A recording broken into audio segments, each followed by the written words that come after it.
Today's recipe, isang simple at budget-friendly na ulam ang ating lulutuin pero sobrang sarap.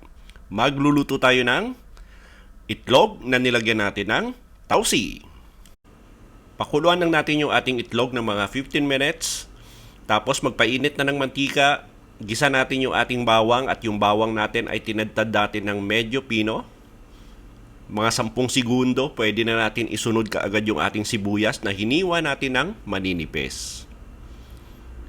Tapos igisa lang natin to hanggang maging translucent or lumabas yung bango ng ating sibuyas at ng bawang. Siguro that will take around 1 minute and 30 seconds. Tapos lagay na rin natin yung ating kamatis at yung kamatis natin medyo hinog at hiniwa natin ng maninipis. Lutuin lang natin to hanggang maging pasty or mushy yung appearance nito.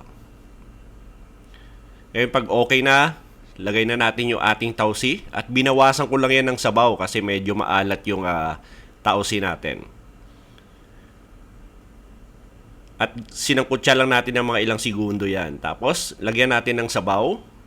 Ngayon depende po yan sa inyo kung gaano karami yung tubig na ilalagay nyo. Syempre pag marami yung kakain, sa sabaw na tayo bumawi.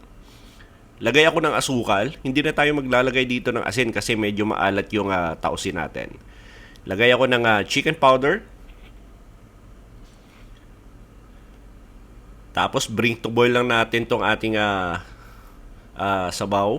Nagdagdag lang ako ng konting MSG para lalong sumarap yung ating niluluto. Tapos lagay na natin yung ating pinakuloang itlog. Ngayon depende po yan sa inyo kung gaano karaming itlog ang ilalagay nyo. Depende sa dami ng kakain. Haluin lang natin to, simmer lang natin for 1 to 2 minutes. Tapos lalaputan natin ng cornstarch yung ating sabaw. At huwag masyadong malapot kasi magiging buo-buo yan pag lumamig. Tapos lagyan lang natin to ng spring onion. At pwede na natin iserve yung ating boiled egg in black beet sauce. Diba? Pang sosyal yung ulam natin pero budget friendly yan. Sandok na ng kanin at i-enjoy yung ating ulam. Sa lahat po na nagkagusto ng ating recipe for today, please like and share this video. At kung bago kayo sa ating kusina, please don't forget to subscribe at pindutin yung notification bell para updated kayo sa mga susunod pa nating masasarap na recipe. Thanks for watching at ito ang kusina ni Dan Levy.